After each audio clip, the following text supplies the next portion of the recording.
이번 정부의 핵심 화두는 창조경제다. 상상력과 획기적인 아이디어에 기초한 기술 개발로 부가가치를 창출하고 국가 경쟁력을 달성하는 것이 목표다.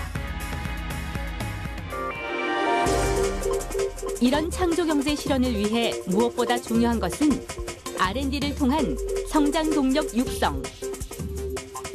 창조경제가 어떤 돌파구 역할을 해야 되는 것이 분명해 보이는데, 창조경제가 성공해야만 우리 경제가 제2의 도약을 갈 수 있습니다. 근데 저희가 가지고 있는 성장 동력은 거의 이거밖에 없어요.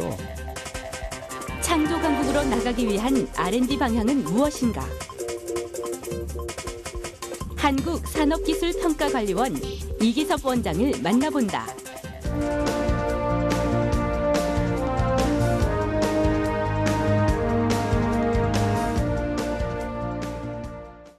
네, 산업기술 R&D는 창조경제를 이끄는 가장 중심적인 역할을 합니다. 오늘은 우리나라 산업기술 R&D 경쟁력 강화를 위해서 노력하시는 한국산업기술평가관리원의 이기섭 원장님 모셨습니다. 안녕하십니까? 안녕하세요. 연말이라 이렇게 바쁘실 텐데 나와주셔서 고맙습니다. 아유, 초대해 주셔서 고맙습니다. 우선 이제 기관명이 좀 깁니다. 한국산업기술평가관리원. 예, 어떤 일을 하는 곳인지 소개해 주시죠. 우리나라가 성장 동력이 필요하지 않습니까? 예. 그래서 그 성장 동력에 필요한 기술들, 산업 기술들을 어떤 기술이 필요한지 기획하고, 그다음에 그 기술을 개발할 수 있는 대학이라든가 연구소든가 기업들을 발굴해서 그 정부 출연금을 지원해서 개발시키고 우리 또 산업에 적용할 수 있도록 지원하는 기관입니다. 네, 우선 뭐 이 R&D라는 개념, 연구 개발의 준말 아니겠습니까? 이게 개념을 잘 모르시는 분들도 있으니까 R&D가 왜 필요하고 무엇인지 좀 간략하게 좀 소개해 주시죠. 지금 우리나라의 국정과제 핵심적인 경제정책이 창조경제이지 않습니까? 예. 창조경제를 하기 위해서는 우리가 성장 동력을 키워야 되는데, 그걸 위해서는 이제 기술을 개발해서 그 개발한 기술을 사업화시켜서 그게 이제 성장 동력으로 되고 수출도 되고 이렇게 되는데, 바로 그 기술 개발이 사업화 전 단계에 필요한 그 단계가 되겠습니다. 예. 그 원장님께서는 이제 에너지관리공단에도 계셨고 또 자동차 부품연구원에서도 계셨고 또 이번에 또 이렇게 옮기셨는데, 사실 우리나라 이 연구소의 역사의 산 증인이나 마찬가지시거든요. 예. 근데 이 창조경제란 단어가 이것이 이렇게 등장하게 된 배경이랄까 이런 거는 어떤 게 있을까요? 선박이라든가 조선산업이 세계 1위 수준에 와 있고요. 전자산업도 스마트폰이라든가 이런 거는 세계 수준에 와 있고, 그다음에 철강도 그렇고 반도체 산업 이런 것들이 전부 이제 세계 수준에 와 있거든요. 네. 그런데 이제 우리나라에 그런 수준에 와 있기 때문에 다른 나라들이 우리나라에 이제 기술도 주지도 않고, 또 이제 기술을 우리가 베낄 만한 기술이 이제 별로 없어요. 없죠. 세계 최고인데 뭘 더 베끼겠습니까? 예, 네. 그렇죠. 그러니까 우리가 이제는 그 기술을 우리가 개척해서 우리가 개발을 해야 됩니다. 선구자가 돼야 되는 거죠. 네. 예, 예. 그렇기 때문에 이제는 패스트 팔로워가 아니라 퍼스트 무버적인 새로운 기술을 개발해서 계속 새로운 시장을 개척해 나가지 않으면 안 되는 거거든요. 그런 차원에서 우리 이제 옛날에 우리가 배우고 이런 것이 아니라 이제는 창의성을 가지고 어떤 산업이 어떤 기술이 새로운 기술인지, 시장에서 또 먹히는 기술인지, 이런 걸 끊임없이 우리가 창의성을 가지고 개척해 나가야 됩니다. 그러니까 지금 원장님 말씀 들어보면은 이제 창조경제가 결국 우리가 앞으로 지향해야 될 새로운 모델인 것만은 맞는데, 초기에는 좀 혼선이 왔었거든요. 이게 무슨 뭐 뜬구름 잡는 얘기 아니냐 뭐 이런 얘기들도 있었는데, 이건 왜 그랬었습니까? 그게 이제 창조경제라는 말이 이제 나온 게 2000년대 초에 영국의 그 존 호킨스 박사라는 분이 크리에이티브 이코노미라는 개념을 들고 나오셨는데, 그게 영국에서 시작되면서 영국은 그 제조업이 다 몰락하고 이 예술이라든가 미디어 산업 이런 것들이 이제 경쟁력을 가질 수 있는데, 바로 이제 그런 부분에서 창조 경제라는 게 미디어, 예술, 그다음에 문화 이런 것들 콘텐츠라든가 영국이 지금 아주 그 현대적인 그런 예술이 굉장히 발전했지 않습니까? 그런 걸로 해서 영국 경제를 살려야 되겠다. 그런 개념으로 처음 시작했는데 그게 이제 우리나라에 올 때 굉장히 중요한 우리나라에도 콘텐츠 경제라든가 이런 것들이 중요한데 사실 우리나라는 제조업 강국이거든요. 네. 그걸 바로 적용해 보려니까 조금 어려움이 있는 거예요. 우리나라는 제조업 강국에다가 또 이제 이 제조업을 기반으로서 해야 되는데 그래서 우리나라에 맞는 이 창조경제의 개념을 얘기를 하려면은 문화예술로는만으로는 어려운 거거든요. 우리나라는 IT가 발전했고 제조업이 발전했기 때문에 또 과학기술도 괜찮고요.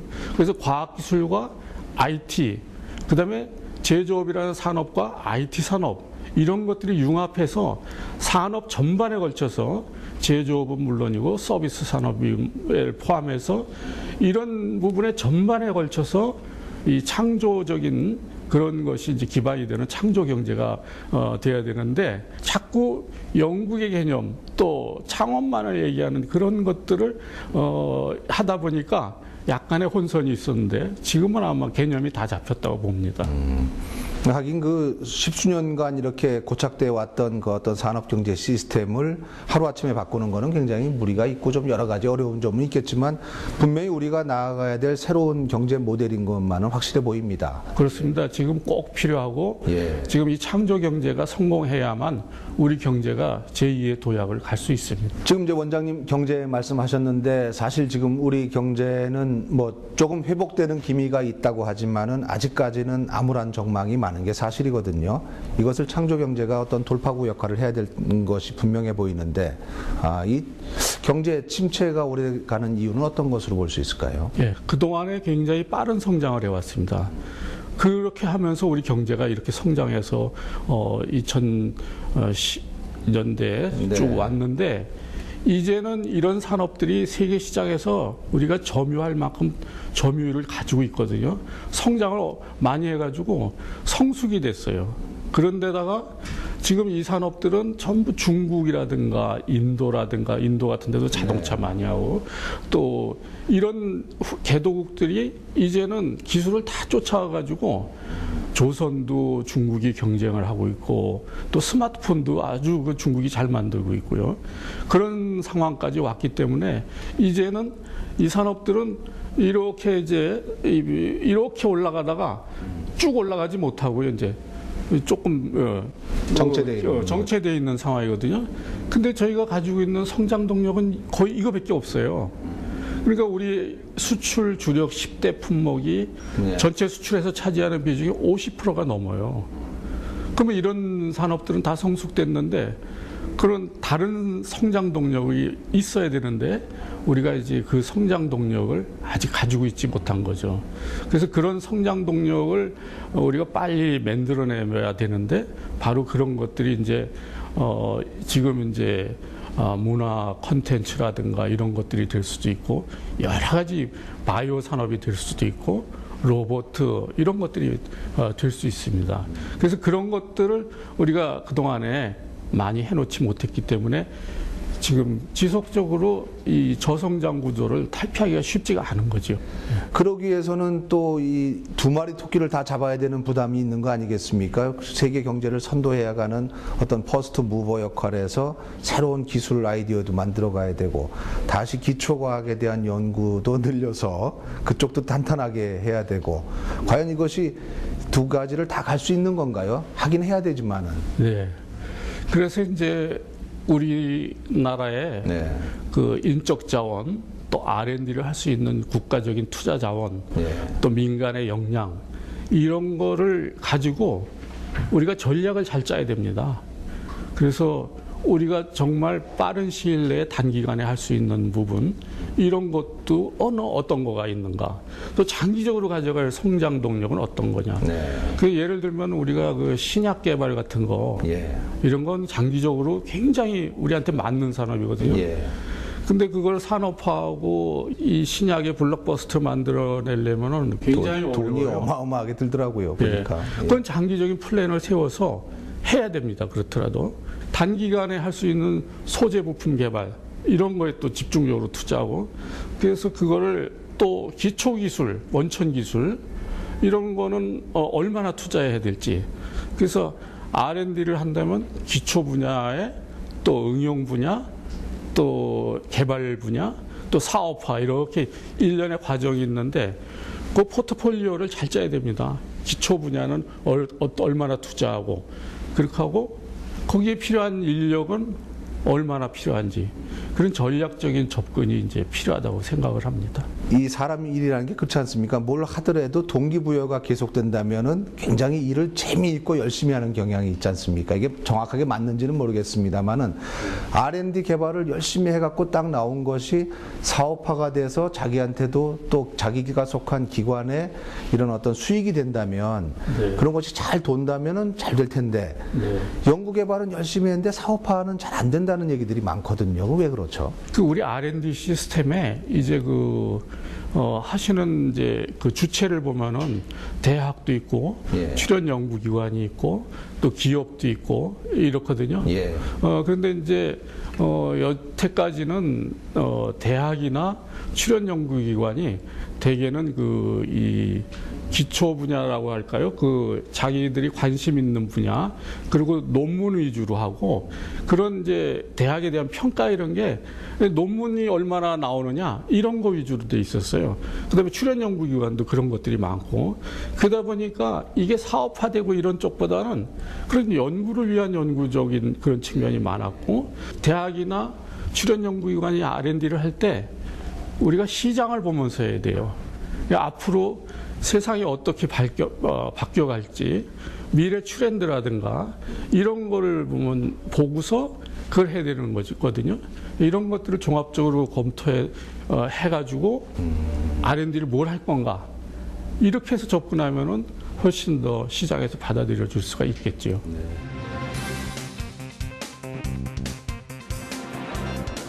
지난 11월 2013 대한민국 R&D 대전이 개최됐다. R&D 대전은 기초기술, 융합기술, ICT, 산업기술 등 그동안의 대표 성과를 한눈에 볼 수 있는 자리다. 특히 이번 R&D 대전은 산업통상자원부와 미래창조과학부가 처음으로 공동 개최했다. 200개 기관에서 한 1,500점의 새로운 기술을 전시를 하게 돼 있습니다. 그러니까 아무래도 과거에 이제 각각 하던 거에서 이제 사실 융합적인 측면에서 바라볼 수 있는 거고요. 일반 관람객 입장에서는 이러한 기술들이 어떻게 나왔다는 걸 알 수 있고 그다음에 이 기술에다가 새로운 걸 어떤 걸 더 할 수 있을까 이런 점을 관찰할 수 있는데 좋은 기회가 되지 않을까 싶습니다. 대기업, 중소기업, 연구기관 등이 참여한 이번 R&D 대전은 국내 최대 규모의 행사다. 그런 만큼 참관객들이 직접 체험 가능하고 기술들에 대한 쉬운 설명이 제공된다. 특히 이곳에서는 국내 산업기술 발전에 기여하고 세계적 기술의 토대가 되는 전시물도 만나볼 수 있다. 초음파를 이용해서 원자력 발전소의 배관의 내부에 존재하는 결함을 검출하는 장비가 되겠습니다. 사람이 검사하는 대신에 이렇게 자동으로 배관에 이 검사 장비가 부착이 되어서 검사를 하고 그런 검사 결과를 디지털로 컴퓨터로 저장이 되어서 평가자가 입체적으로 평가할 수 있는 검사 장비가 되겠습니다. 자체적으로 개발한 검사 기술로서 아마 성능이나 이런 측면에서는 세계적으로 가장 우수한 장비가 되겠습니다. 특히 이곳에서는 각 분야별 융합기술이 접목되고 미래 산업을 견인할 수 있는 전시물이 많은 이들의 눈길을 끈다. 바로 친환경 전기차다. 전기차들이 내연기관을 개조한 그런 차라고 한다면 이거는 정말 전기차를 위한 전기차의 플랫폼이 되겠습니다. 4륜 구동이 가능하고요. 그리고 배터리가 이제 중앙에 배치하게 되어 있습니다. 그러니까 이제 이 H자 구조가 되겠죠. 안정하고 그다음에 무게 중심도 잘 맞고 이 기술을 적용했을 때 12% 이상 연비가 향상되고요. 등판 능력도 한 14% 이상 향상되는 걸로 측정되었습니다. 이곳 R&D 대전에서는 톡톡 튀는 아이디어와 창업 가능성이 높은 전시물도 만날 수 있다. 연구개발 성과가 실제 기업의 사업으로 연계될 수 있기 때문이다. 이에 기술 발전의 주역이 될 대학생들도 참여의 기회를 놓치지 않았다. 도심 속에서 현대인들도 이제 자연 친화적인 요소를 좀 느끼고 싶어하는 욕구를 충족시키기 위해서 저희가 이 제품을 개발하게 되었습니다. 장치를 온 해놓으면 이제 사람이 직접 물을 주지 않아도 자동으로 식물에게 물을 주기 때문에 식물이 죽지 않을 수 있고, 피지 램프가 되어 있어서 햇빛이 없는 공간에서도 식물이 성장할 수 있는 조건을 주어줍니다. 연구개발의 성과를 홍보하고 전 국민이 함께 참여하는 축제의 장 R&D 대전. 이번 행사를 통해 정보 공유를 강화한 산업기술의 밝은 미래를 예측해본다.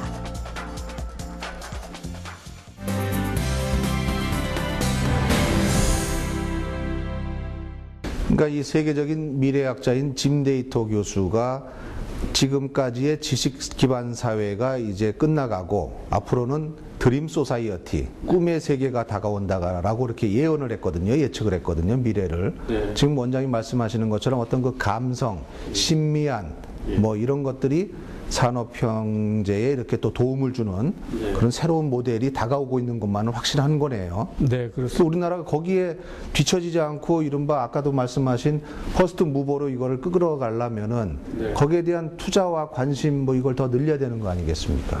그렇습니다. 예. 그런 투자가 사실 이제 그 R&D도 지금까지는 정책이 몇몇 분들하고 그 분야의 전문가들하고 또 정부 부처에 있는 분들하고 그렇게 해서 이제 R&D가 기획이 되고 연구소에 있는 분들 또 대학에 있는 분들, 근데 이제 그 분야에 국한된 분들이 아니고 다른 이제 여러 가지 이제 사회학 분야 전공하신 분 이런 분들이 모여서 기획 분야에도 좀 돈을 더 투자를 해서 기획이 잘 돼야 R&D가 성공에도 쓰임새가 있죠. 그렇기 때문에 기획 단계에서부터 돈을 투자를 해야 됩니다.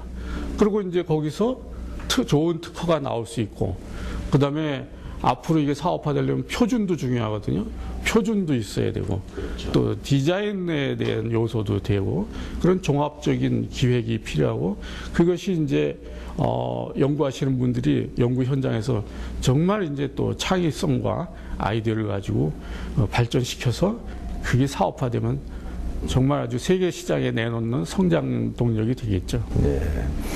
이게 경제도 마찬가지고 이 정치도 마찬가지인데 왜 민주주의가 발전하려면은 지방자치, 풀뿌리 민주주의가 탄탄해져야 한다고 하지 않습니까? 제 생각에는 산업 경쟁력을 키우려면은 중소기업, 중견기업의 경쟁력을 키워주는 것이 장차 미래의 큰 경쟁력을 낳는 그런 씨앗이 될 것이라고 보는데 그 분야에 대해서는 어떻게 생각하십니까? 조그만 중소기업으로 갈 때 벤처들이 다 작게 시작하지 않습니까? 아이디어는 거기에서 나옵니다. 그렇게 해서 아주 그런 아이디어가 발전해서 그거를 기술 개발 프로젝트로 만들 수 있고 R&D를 할 수 있고 그런 것들이 발전해서 이제 이 성장 동력으로 가는 거예요. 이게 이제 창조 경제 패러다임인데요. 근데 대기업이 하는 거는 워낙에 대기업의 의사결정 구조라는 게 어떻게 보면 굉장히 복잡하고 시간이 걸리거든요. 그리고 대기업은 전략 산업을 하면은 거기에 엄청난 그 사람이 달라붙어서 뭔가 하나를 뚫고 나가는 뭐 스마트폰이다 하면 스마트폰으로 가장 매진을 하거든요. 그래서 그 분야에 대해서 경쟁력을 쭉 높일 수는 있지만 거기에 창의성이 들어가는 그거는 쉽지는 않거든요. 조금 소홀해질 가능성이 있는 거죠. 예. 그래서 좋은 이 R&D라면은 창의성, 개인의 창의성이라든가 중소기업들이 하는 거 이런 것들을 굉장히 인커리지 시켜가지고 그분들이 창업 활동을 활발하게 하고 그런 것들이 또 대기업과의 연계해서 동반 성장할 수 있는 그런 구조가 돼야 되고 중소기업의 그 창업이라든가 중소기업의 R&D를 우리가 정부가 적극적으로 좀 지원해 줘야 됩니다. 그러니까 이 창조 경제가 제대로 발전하려면 이른바 융합형 인재들이 많이 필요하다는 얘기들을 하거든요. 근데 지금 우리 교육 현장은 어떻습니까? 문과 이과를 통합하는데도 지금 교육 현장에서도 생각들 다 다르고 학원가 생각 다르고 학부모 생각 다르고 이게 세계적인 트렌드에 뒤처진다는 얘기들이 많거든요. 이 융합형 인재를 서둘러서 참 좋은 사람들을 만들기 위한 방안 어떤 게 있을까요? 이과 문과 구분은 절대 없어져야 된다고 봅니다. 지금 이제 최근에도 그런 움직임이 있는데 지금 연구 현장에서 그냥 연구 현장에서만 연구를 하면 안 됩니다. 세상의 트렌드도 알아야 되고 이 폐쇄적인 R&D는 안 되는 게 지금 모든 게 융합 아닙니까? 옛날엔 기계공학 하는 분들이 자동차 한다고 그랬어요. 그리고 거기 전자전기공학 하는 분들은 와서 할 게 없다고 그랬어요. 근데 전자전기공학 하는 분들이 그거 해서 지금 전자제품하나 마찬가지인데 안 해주면은 자동차는 이제 발전 못 하거든요. 스마트. 시동부터 안 걸리죠. 네. 다 구조가 그렇게 됐고요. 그래서 기계 하는 분, 전자 하는 분, IT 하는 분 다 같이 협력해야 되거든요. 디자인하는 분도 있고. 디자인하는 분도 마찬가지고요. 디자인하는 분 따로 가고 그다음에 거기 R&D 설계하는 분 따로 가면은 그 차 제대로 설계 안 돼요. 나중에 문제 되거든요. 그래서 지금은 이제 R&D 현장에서도 이 외골수 R&D는 안 됩니다. 그 인재의 필요성에 대해서는 누구나 다 공감하는데 우리 사회 각계각층이 거기에 대해서 좀 더 이렇게 깊이 있는 생각들을 해서 이 세계적인 추세에 맞춰서 뒤처지지 않고 그런 인재들을 많이 만드는 역할을 해야 될 것 같습니다. 그런 면에서 우리 한국산업기술평가관리원도 이 R&D 또 이 경쟁력 강화에 노심초사하고 계신데 앞으로 우리 기관을 어떻게 이끌어 가실 계획이신지 끝으로 말씀해 주십시오. 네. 저희는 이제 우리 이 창조 경제의 중요한 그 허리가 바로 R&D라고 생각을 합니다.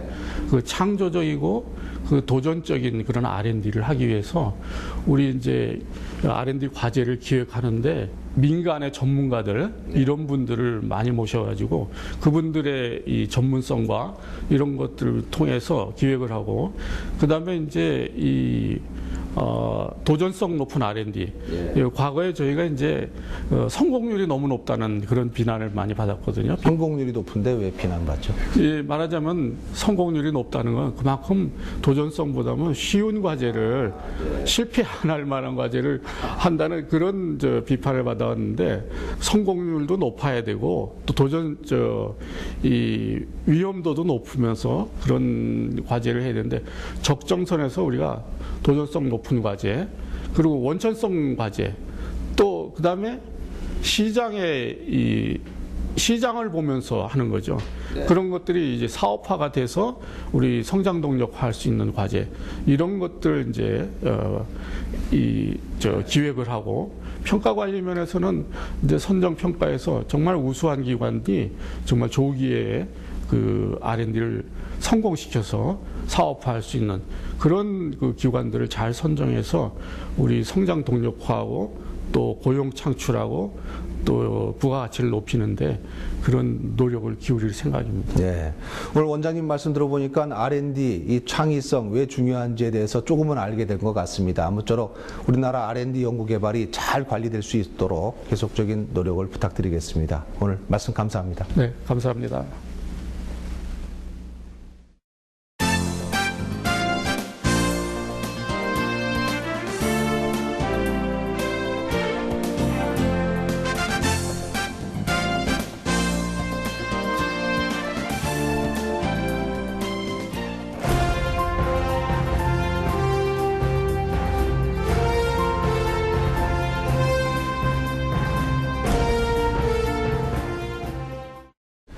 네, 창조경제란 단어가 등장한 지도 어느덧 1년이 다 돼갑니다.